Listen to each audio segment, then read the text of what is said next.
Welcome to the channel. We're your hosts. My name is Quentin Horton, And I'm Aaron Curry. and this is It's Secrets to Sexy.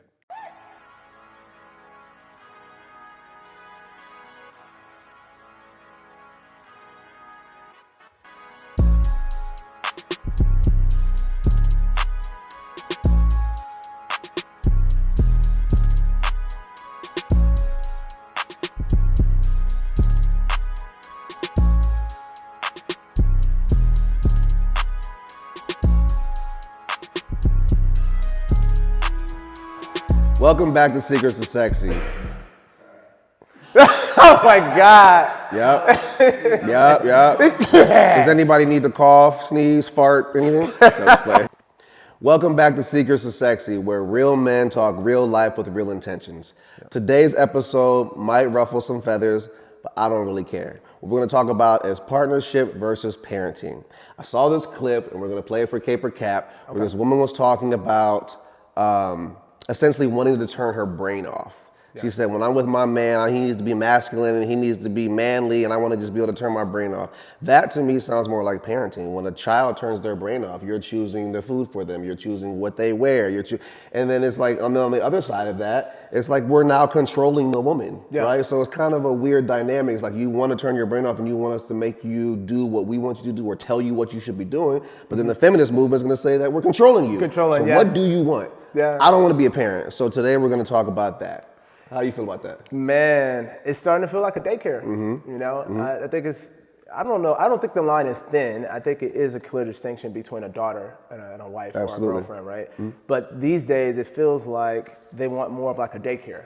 Like they want us to, take care of them, make all the decisions for them, make sure everything is provided for them, be a healed version of ourselves, and then they just get to, take naps and relax. And that's not really what I feel is a partnership is supposed to be about. It's not. So with that said, why don't we define what a partnership is? I think it's mutual respect. I think both parties should bring something to the table. I think that a woman should have her own identity, right? And when you're dictating what she eats and what she wears, and she doesn't have to turn on her brain, we're kind of, like I said, controlling the dynamic of that relationship, and that's not a partnership. A partnership is two-sided. And yes, maybe one side is carrying more weight. That's totally fine. I'll carry more weight. I am the man, but I'm not going to do it all. That's exhausting to make the decisions for myself and for you and for us. It's really three different types of decisions.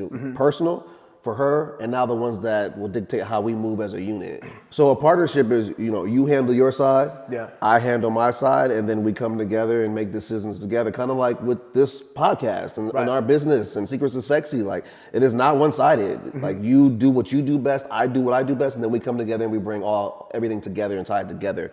A partnership is not me handling your piece and your brain. Like, I don't want to do that.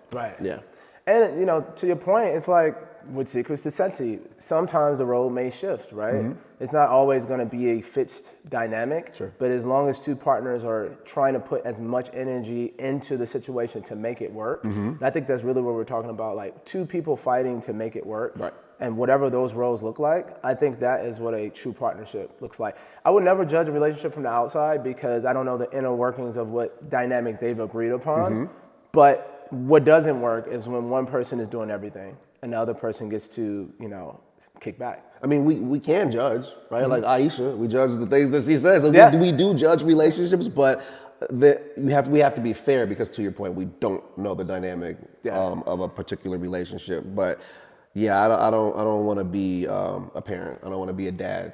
I don't have any kids yet. So why would I want to start with my partner? And imagine what that would look like when you do have kids with someone who already wants you to do everything. Now you have to do everything for her and probably the child. So I feel like one thing that I know that, I want to see in a partner is some maternal instinct, even before we have kids. Absolutely. And when I see that in them, I know they're going to make a good not just a good parent, but a good partner as well. Because they're able to be nurturing in ways that I need so that I can reciprocate and be that best man. So you're speaking about some of the things you need. What are some of those things? Because for me, like in a partnership, you need to show up emotionally, mentally, physically, spiritually. There's a lot of different areas in which you can show up in a partnership. What are some of the non-negotiables for you? Because again, we just know it is what it is. A man typically is going to bear the brunt of the relationship, and it's probably going to be slightly lopsided, and that's fine. Yeah. It just can't be a 99-1 or 100-0. It's like I'm not doing that. But what are some of the non-negotiables for you in a partnership where you're like, I need to at least feel that I'm receiving this from my partner? I mean, let's just take it back to Genesis. The Bible made and created women to be a helper to man. So if you don't feel like you're being helped, you shouldn't be created. Like, it's the definition of why women create. They were created to help man reach his purpose, and in return, we're supposed to help nurture and provide and protect for them. It's a mutual agreement. So for me, respect comes first. You know, that's just the foundation. But then, secondarily, it's like you need to be able to see what my purpose is, and I always convey it. What my goals are, what it is I'm trying to accomplish and stuff. And I need to see you take a part of that journey with me. You don't have to do everything. Obviously, it's about us helping each other. But I need to see you believe in my purpose, see some of the vision that I have, and then acclimate yourself to it so that I feel like we're in this together. And in some ways, I'm going to do the same thing because I think women have purpose too, right? Yeah. And stuff. And once you see both counterparts working in a synergistic fashion, then there's value. Yeah. But when it's just like, okay, good luck with your journey, whatever you're doing, take me on a date to Noble, it's like we're not really in a partnership. This is just performative. Yep. Yep. Turning your brain off. You can't have purpose if you're turning your brain off. You can't have purpose if you turn your brain off, ladies, and gents too, because there's some dudes out there that want to be taken care of too. So it's not one-sided. But a partnership is that. And these days, that's not what I'm hearing from the women on these podcasts and what they want. They want a ready-made man, which we talked about before on the Traditional Man episode, but they don't want to put anything into what he's become. Right. He has to already have shown up, and he has to have already arrived and be this millionaire or this perfect man, and then you just want him to do everything for you. Yeah. What purpose do you give me, or what not what purpose, what do you give me back if I'm giving you everything? Right. I don't understand. Like in a partnership, you're getting something from the other person. There's some sort of value. We don't have to define it by a percentage or an amount, but you need to be receiving something back. And women these days, it's sounding like they just think that their vagina is enough. Like that's what you get back from me, or my good looks, and it's like that doesn't do anything for me. Yeah, I can go find that any day of the week. Yeah, why is that? Why did it become this generation of, hey, I look good, the benefit is you get to have sex with me sometimes? Because that's all they see. It's just a cycle now. Like I saw something, I think I showed you the other day when we were trying to figure out the clip for Caper Cat. What was the girl? They're all sexy something. It was sexy Chinese, sexy kitty or some shit. And she was saying, I want to date a man that doesn't make 10 million or more. Yeah, she said at least $10 million. At least, what? That's absolutely absurd. That's less than 1% of the 1% of men in the world that make that kind of money. And you're saying that's your standard. So now other women that are younger are seeing that and saying, well, that's the standard. That's what I want. That's the blueprint. You even have women, which really disgust me, is they're 16 or 17, turning 18, and you have these old men waiting for them to turn 18 so they can watch their OnlyFans. Because that's the blueprint they're given. I'm hot, I'm sexy. They don't believe that they have more value than their body and their looks. So that's what they think they're supposed to do. Yeah. Use their body and their looks so they don't aspire to have any other skill set or qualities outside of their looks and their body. Right. So they see that, and now it's just a cycle. So women are growing up thinking, well, that's what I have to give. And if they're blessed enough to be that beautiful woman, they know that that's literally all they have to do. So all that to say, I am not mad at a woman wanting a strong man. But just know that if we're carrying the entire load, it's going to be exhausting. And eventually, we're human. We're going to get too tired to continue. So something's going to give. Whether it's the dynamic of our relationship and it's all honeymoon phase and everything's perfect and you're getting everything you want. Eventually, I'm going to get tired. It's not sustainable if I'm doing everything. Right. So keep that in mind. So you might get a man that can allow you to turn your brain off for 6 months or a year, but eventually it's gonna be like, yo, can't do this shit. Need you to turn this shit back off. on. You can turn it back on for me. So yeah. Yeah, I mean, at the end of the day, partnership creates value on both ends, right? I think that is the best form of retention, because the more you offer value on an everyday basis, the less expendable you are. Yeah. So you can play the game of, I want the soft life, but it's going to be such a big disparity that once that man or woman comes to their senses, but especially men for the sake of this conversation, they're going to be like, why am I doing this? Why am I burning myself out for this person? No matter how beautiful it is, eventually their inner being is like, you can do better than this. Yep. You know, you need someone that has your back. So I think, you know, partnership is beautiful because it creates long-lasting, you know, retention amongst both, so you can build together. Because if you're just waiting for me to finish building on my own, and then I finish building and you're like, okay, cool, I'm gonna live in this building because it's a nice ass building. That's not really, you know, you have to be a part of the process. You can't just be a part of the success. You know, and I think most women in this day and age, not all women, because obviously we have mature women out there, but there's a lot of women that's like, I'm gonna wait for you to go through the whole process, and you get all the way to the top, hit my line, and I'll come chill with you. Yeah. And that just doesn't work long term. No, it doesn't. I look at it like if there's 500 Nobus in a close vicinity, why would I keep going to the same Nobu?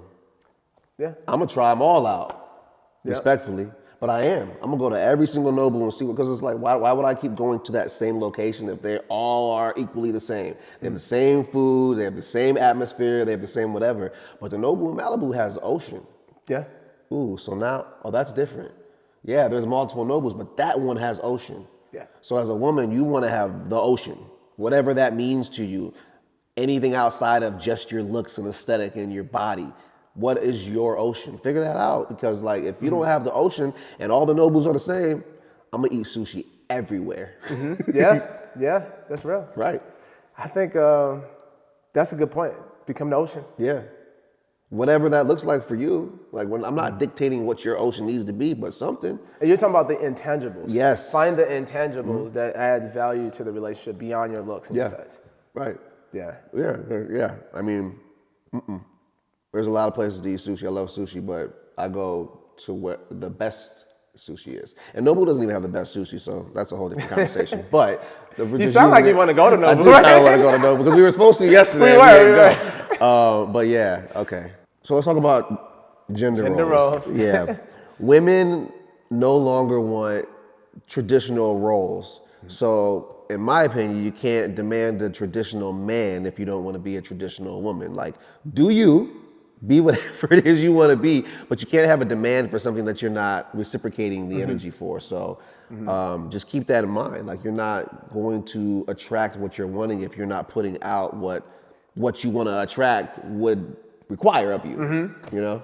I think, to be fair, it goes both ways, because I do hear a lot of men say, I want a traditional woman. I want you to cook, clean, take care of the babies, and do this and do that, and have it spotless, and also get a job and work and help pay bills. And they're like, that's not traditional for a woman either. If she's gonna do all of that and you don't have to lay a hand on anything, then you have to make enough money to allow her to do it. I agree. But, you know, for the sake of this argument, there are a lot of women that are like, look, I want to not do those motherly or wifely roles, but I want you to do everything that you're supposed to do and bring home all the bacon and the bread, and so I can kick back. And, you know, I just feel like if you want that soft life, which is what everybody is talking about, you have to build up to a soft life together. It takes a lot to create a soft life, and if you're not willing to help your partner and build to that point, and you're just going to kick back and have him fighting for both of you, that's just an unfair, you know, structure. Yeah, it is. It is. And fighting, I like that you use that word, because we fighting for their lives. Like right now, we're fighting every day against resistance to make sure we take care of our fans and our viewers with Secrets to Sexy and delivering good content. But we still have personal lives. We still have our own emotional battles. The same thing we preach to people.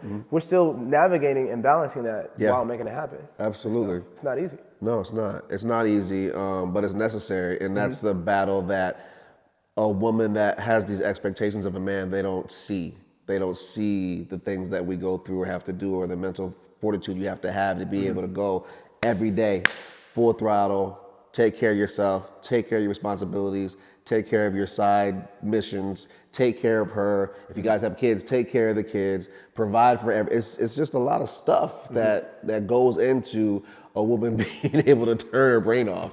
Right. You know what I mean? It's just not a, like I said, it's an unrealistic expectation to have of a man. Even if your man is a multimillionaire and completely set financially, I still don't want a woman that's wants her brain turned off, because what are we going to talk about? You're still less valuable than the woman that's willing to help that millionaire, you know, in whatever way she can. Absolutely. He still sees the difference. It's not like, oh, I'm a millionaire now. Now I could just take on anybody. Now I just want a bird brain chick because I'm a millionaire. No, it's funny because I was watching Love Is Blind last night, and spoiler alert, don't watch this next 30 seconds if you're not caught up. But there, Megan Sparkle Meg, and this guy, I forgot his name, starts with a J. Anyways. She was saying, it's like the roles were reversed, because she's like set, rich, doesn't need to work, wants to travel, whatever. And she was cool with him being a normal 9-to-5 guy that didn't have, you know, he had a son but didn't have like crazy money. And she was like, I'll get us a house in LA and here and do all these things. But when he was coming home to see her after work, he didn't want to. So he wanted to literally turn his brain off. He was like, I'm too tired to talk. I don't want to. And she's like, well, I need to still be invigorated. Like, I want to talk to you about your day and how everything was going. So it's like, if I have a woman that wants to turn her brain off, what are we going to talk about? To her point, she's like, well, am I supposed to stare at you? He was like, sometimes. Yeah. Long story short, they didn't get married, right? But yeah, no, I need someone to stimulate my mind. I need someone. If we go out to eat, like, hey, babe, why don't we try this? I don't want to have to make every decision. I'm a Libra. I don't want to have to make every decision. It's hard for me to do that as is, especially on like little shit. Like, what movie are we going to see? Where are we going to go eat? What are we going to order? Like, step in and do something, especially if I'm paying for everything. Like, you should for sure be using your brain. Right? So I think that's, it might be cool to a man for a little bit, especially if he's like a really, really bad chick. It might seem cool for a little bit having her on his arm, but eventually, I promise you, ladies that think that this is indefinite, it is not, and he will get tired of you and he will switch you out. Yes. I think that in those cases, typically they're objectifying each other. He's getting the woman because of how it makes him look in society. She's using him because of what he can provide, and eventually they'll get tired of objectifying each other. They'll find a better suitor, whether it's a more beautiful woman or she finds a more powerful man. Yeah, it's not something that can last long term, especially if one of them decides to grow spiritually and realizes, like, I'm actually not fulfilled still. I thought I was, but I'm not. Yeah, and that's the part that people don't think about, is when you're in these relationships or situationships or whatever it is you're in, you're going to grow. And it might not be spiritually, it might not be emotionally, but you're going to grow some kind of way. Your agitation for certain things might grow. Your appetite for certain things might grow. It might become more insatiable, whatever it is. Sexually, you might change. There's a lot of things. I don't mean like changing your gender and stuff. I mean, you can do that too. But I'm just saying, like, sexually, you might want different things out of your partner. You're going to grow some kind of way. So when you grow, if you guys aren't growing together, there's going to be conflict. There's going to be a collision eventually. It's just a ticking time bomb. It just depends on when. Yeah. And another thing I would say is it's very important for women to, you know, like we said, intentionality. I feel like that's been the thing for this whole month. It has been, yeah. Which is, what are your true intentions? Is it to have escapism and fantasy living, romantic living with some guy that has power? Or are you truly trying to become a wife? Because those are two different set of behaviors. You know, even in the Bible, it says a wife is her king's crown. And what that means is the way that she treats him, everybody around him knows that he's a king because of how much you respect him and how much you are able to partner with him and revere him. Yeah, that's true. So, you know, me and my lady had a conversation, and I was like, hey, like, the more you treat me like a king, the more likely it is I will step into our kingdom. Because it's something about a woman's power when she sees the God in you and the king in you, and she pours into that part of you, that it helps you manifest everything that you need. Like, women are extremely powerful. As much as we're kind of chastising a little bit, but with love, they're extremely powerful. They are the next. to our head. They turn us in the direction we're supposed to go. So if you choose the wrong woman that's looking to just objectify, they're going to turn you in a direction that's going to ruin your life. Or turn you nowhere because their brain's turned off. Right. They're you're not helping me do anything. There's no turning of any sort. But a good woman will bring out the God in you and will help you manifest the things you're trying to accomplish. So it's really about, talking to the ladies again. What are your true intentions? Is it to grow with someone and help him become as great as you can? Or is it to use a man as much as you can to make your life easier? Those are two different set of intentions. One is of the light and one is of the darkness. And it's funny because when we talk about like having requirements of women, then they turn it on us and say that we're soft. Or that, like, I see, you're not like, a real this, man. Yeah, they try to define I'm like, a real that's man crazy. would just take me everywhere and spend all this money on me. Yep. I wouldn't do nothing. Have you seen the memes of like they this like AI taking men but like dressing them up as women and saying they're acting like feminine? Have you seen any of those? Yeah. Yeah, it's ridiculous. They Man. say they're being sassy. Yeah. And there are some sassy men that have like expectations that are a little feminine. Yeah. But as far as like demanding partnership and demanding reciprocity and respect. Yep. That's not sassy, actually. That's just boundaries. Yep. You're just saying, hey, like, this is what I want. need to feel like we're both getting something out of this. And that's the conversation that's probably not being had between most couples, or even when people start dating. Like, what are the requirements that you have in a partnership? Because that's what it is. People are like, I want a boyfriend. It's like, yeah, that's cute. I want a fucking partner. Yeah. I want someone that's going to make me better, that sees how I can become better, that isn't afraid to be honest with me, that's going to tell me what I'm doing wrong, that's going to talk to me about my deficiencies, that's going to tell me that this can be better and this can be better, but here's the solution behind making it better. Those are the things that I want from a partnership. I don't want to just do. I've been just doing my whole life for people. So now in this season, it's like, and when a man grows, we really know what we want. Like we really are intentional with the things that we want. So if you're not the type of woman that's going to add to his life and his intentionality, then it's going to be short-lived. So at the end of the day, partnership isn't about being a boss or being a servant. It's about balance. And if you're only bringing expectations to the partnership, then you're not ready to eat. Yeah. My opinion. I agree. Let's move on to the sexy, unsexy segment. My favorite. Mr. Aaron Curry, I got 3 questions for you. Question number 1. A woman who says, I don't want to think when I'm around my man. Is that sexy, unsexy, and why? Super unsexy. Let me reframe. It's cute. I think it would be cute for a minute where it's like, oh, she wants me to do everything, but eventually I would get annoyed. And I think it would become unsexy because of everything we've talked about on the show. It's just like, have a mind of your own. Yeah. Have some ideas, have some insight, let's have some dialogue about what we're going to do. So yeah, unsexy if you want to have your brain turned off. Now, there will be moments when you might want to have you can have that, and when you need that moment or that day or even that week, I got you. But indefinitely, just when you're around me, being able to just leave it all right, zombie. No, that's not going to work for me. Unsexy. I agree. Definitely want someone that you feel like can contribute to the overall experience. Just contribute, yeah. Number 2, a man expects you to cook, clean, raise kids, but he's not going to pay bills or provide. I mean, there's no double standards here. That's super unsexy. Yeah. You can't have, just like I tell women, you can't want a traditional man if you're not a traditional woman. You can't be a non-traditional man and want a traditional woman. If you want her to go home and cook and clean and not have her own life and work her own job and do all those old school things, then you need to be an old school man. You need to pay all the bills. Yep. So yeah, that would be unsexy to have. It's the same thing I'm saying about women, having expectations of us and not giving anything back. Like as a man, if you want those things, then you are the man. You're handling everything. Yeah. But guess what? Her brain's still turned on because you got to have your brain on to take care of the kids, to clean, to cook, to take care of those responsibilities. So her brain would still be turned on. Yeah. So yeah, no, that would be unsexy if he had those expectations and didn't hold up his end of the bargain. Yeah. Yeah. I think this whole conversation is about fairness. Yes. Not about gender bias or us being like super masculine. It's just about what actually makes sense in the real world. Number 3, sexy or unsexy. Woman says she doesn't need a man, but wants one. And she can add peace, intelligence, and purpose to his life.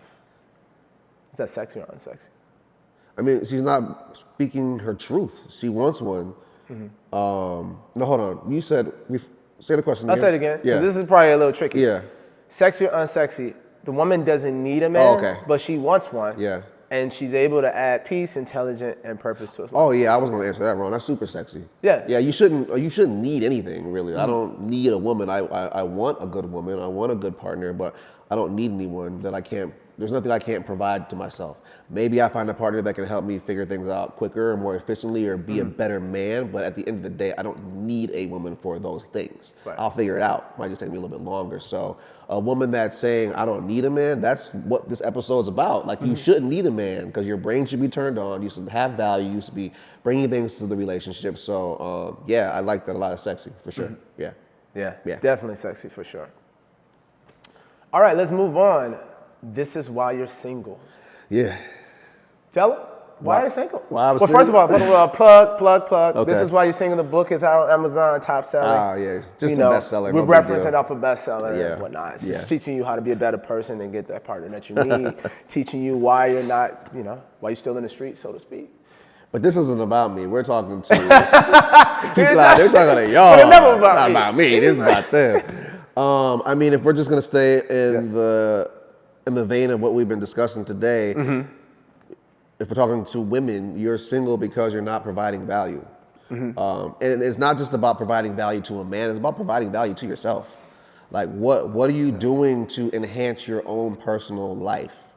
What are you doing to ensure that you can sustain life without someone taking care of you, without being a child and having a man parent you? So I think if you can't tangibly see the things that you do for yourself and say, well, I started my own business and I have a plan to be here by the age of 25 and to be here by the age of 30, and I want this to be this way, and like you don't have an actual plan, that's probably why you're single. Because I don't want to find a child to take care of. I want to find a woman. And so if you're not a woman or aspiring to become a woman, that's more than likely why you're single. And then on the flip side, if we want to talk to the men too, so we're not one-sided, as a man, sometimes even men that are ready-made and what these women want, someone that's financially well off and all these other things, it's like, maybe you're too overbearing, right? Because you've attained the success and now you think you can dictate everything, and that's not the way a partnership is either. And that's probably why your ass is single too. It's like you have the money and you have the power, but do you know how to use the money and the power now that you've attained it?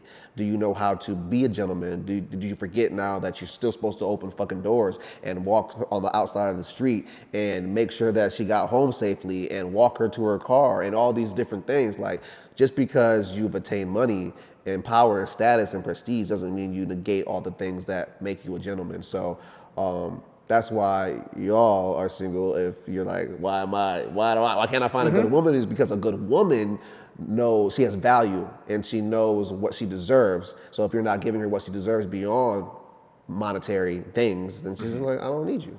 Right. She cares more about that experience, how you make her feel, not just the material things, for sure. All right, guys, time for the inner work, your sexy homework. Ask yourself, do I want a partner or do I want a parent? And be honest with yourself, because maybe you do want a parent. Maybe you need a parent. I don't know. But you shouldn't want one, right? So ask yourself, do I want a partner? Do I want a parent? Yeah. Number 2, write down what you expect from your partner. Then write down what you're going to offer in return to that partner. We want to make sure that you're giving something in exchange. It can't just be a one-sided event. Correct.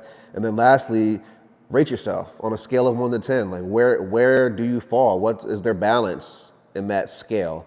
And if there's not, adjust. Figure out what things you need to change so that you can maintain an actual partnership.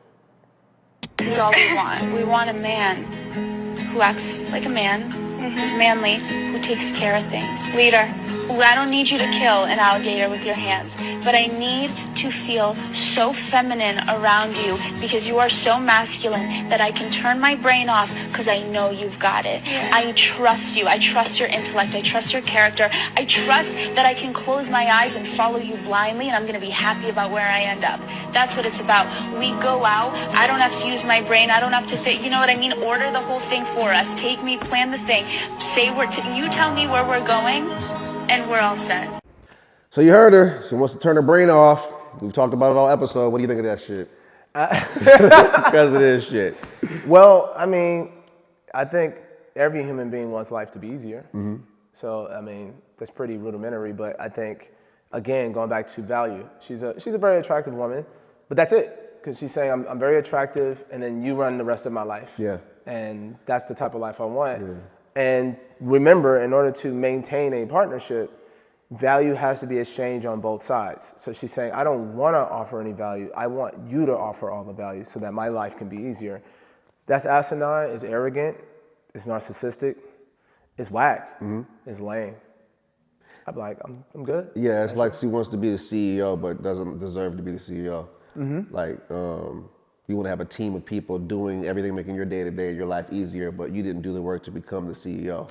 So, nah, if you're going to be a CEO, you be a CEO. What did you do to get there? You know, so yeah, nah, that's cap. Everything she said is cap, C-A-P, capital C. So, yeah. So at the end of the day, real men don't want someone to raise. We want someone to run the race with us, side by side, hand in hand. Romantic shit, right? We just want someone to make us feel like all of the work we're putting in is for a purpose, so. Yeah, partnership is power, parenting is pressure. You need to know the difference before you make a serious decision about who you're gonna get involved with. Trust me, it's a big difference. Absolutely. Guys, please remember, like, subscribe, comment, share with 3 friends, turn on your notifications. Give us some feedback as to what you'd like to discuss or how you feel about this episode. We're trying to grow as a page and we're gonna grow with you. All right, guys, this is Secrets of Sexy, where balance is key, accountability is a must, and true partnership, now that's sexy. Peace. Peace.